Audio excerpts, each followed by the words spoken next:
આજે એક એવી ઘટના વિશે વાત કરવી છે જે સાંભળીને પથ્થર દિલ હૃદયના માનવીનું પણ કાળજું કંપી ઉઠશે।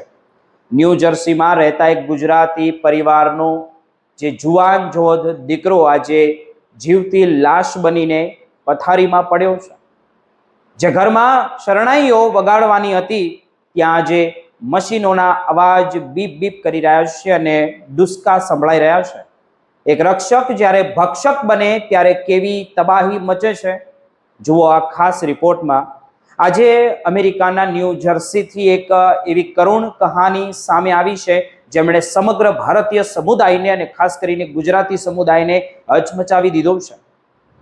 આ વાત છે 32 વર્ષના કિશન પટેલની, જેની જિંદગી એક જ પળમાં વેર વિખેર થઈ ગઈ। તમે જરા વિચારો કે એક દીકરો જે પોતાના મા બાપની લાકડીનો સહારો બનવાનો હતો તે આજે પોતે જ મશીનના સહારે શ્વાસ લઈ રહ્યો છે। સાઉથ જર્સીમાં રહેતા પટેલ પરિવારના સપનાઓ ત્યારે ચકનાચૂર થઈ ગયા જ્યારે 2 વર્ષ પહેલા કિશન પોતાની દુકાન વધાવીને ઘરે પરત ફરી રહ્યો હતો ત્યારે રસ્તામાં ન્યુયોર્ક પોલીસનો એક ઓફ ડ્યુટી ઓફિસર જે લગ્નમાં જઈ રહ્યો હતો તેની સાથે કિશનની કારનો નજીવો અકસ્માત થયો હતો।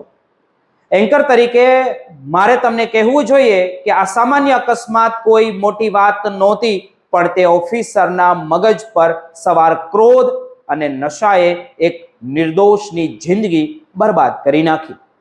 તેણે પોતાની જે સર્વિસ રિવોલ્વર કાઢી અને કોઈ પણ કારણ વગર કિશન પર ગોળીઓ ચલાવી દીધી, જેમાં એક ગોળી કિશનના મગજમાં આરપાર ઉતરી ગઈ અને તેનાથી થયેલા હેમરેજને કારણે આજે કિશન સંપૂર્ણપણે લકવાગ્રસ્ત છે। તે હોસ્પિટલના ખાટલામાં પડ્યો છે। તે બોલી શકતો નથી, તે કશું ખાઈ શકતો નથી કે તે પોતે પીડામાં છે એવું વ્યક્ત પણ કરી શકતો નથી। સૌથી મોટી કરુણતા તો મિત્રો એ છે કે જે મા બાપે તેને આંગળી પકડીને ચાલતા શીખવ્યું હતું તે આજે પોતાના જ મા બાપના ચહેરા ઓળખી શકતો પણ નથી। કિશનની માતા મંજિતા પટેલે ખૂબ જ હૃદયદ્રાવક સ્વરે સંભળાવ્યું કે જણાવ્યું કે હવે તેમની દુનિયા માત્ર આ પથારીની આસપાસ જ ફરી રહી છે। તેઓ 24 કલાક પોતાના દીકરાની સેવા કરે છે, તેની પાટાપિંડી બદલે છે અને તેને દવાઓ આપે છે, પણ બદલામાં તેમનો દીકરો તેમની સામે જોઈને એક સ્મિત પણ નથી આપી શકતો। પરિવારે પોતાના ઘરના એક આખા ફ્લોરને આઈસીયુ વોર્ડમાં ફેરવી દીધો છે અને અત્યારે જોઈએ તો અત્યાર સુધીમાં સારવાર પાછળ લાખો કરોડો રૂપિયા ખર્ચાઈ ગયા છે, છતાં ડોક્ટરો કહે છે કે હવે રિકવરીની કોઈ આશા નથી રહી। આ મામલે ન્યાયની વાત કરીએ તો તે પોલીસ ઓફિસરને 10 વર્ષની જેલ તો થઈ છે, પણ શું આ 10 વર્ષ કિશનની જે છીનવાઈ ગયેલી જિંદગી પાછી લાવી શકશે?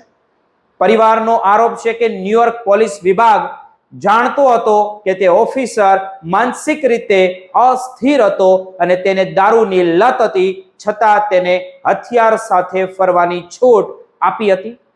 આ સિસ્ટમની બેદરકારી છે અને તેના કારણે આજે ગુજરાતી ઘરનો દીવો બુઝાઈ ગયો છે।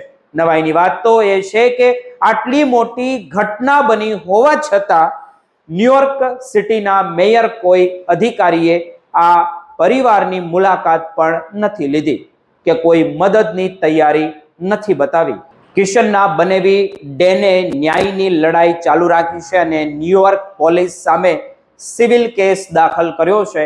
આર્થિક રીતે તૂટી ગયેલા આ પરિવારને મદદ કરવા માટે ઓનલાઈન ફંડ પણ ઉઘરાવવામાં આવી રહ્યું છે, પણ હજુ સુધી પૂરતી મદદ નથી મળી। એક ગુજરાતી યુવાન જે અમેરિકન ડ્રીમ પૂરું કરવા ગયો હતો તેની જિંદગી આજે હોસ્પિટલના સાધનો વચ્ચે કેદ થઈ ગઈ છે।